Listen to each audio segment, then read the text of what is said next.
Sign এ, তাহলে 1 minus 2 sine square, এটাই তো অবস্থা, তাই না? আচ্ছা, তাহলে এখন a প্লাস বি এর মান কত বসাবো? আবার এই ওয়ানটাকে আগে লিখে ফেলো, নাহলে মনে থাকবেন না।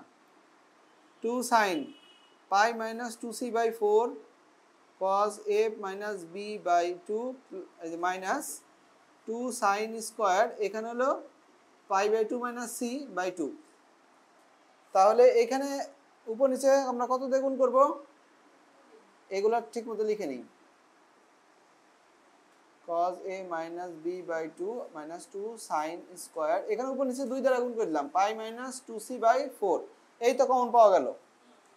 তাহলে 1 plus 2 sine pi minus 2c by 4 common নিলাম, থাকতেছে cos a minus B by 2 minus sine pi minus 2c by 4।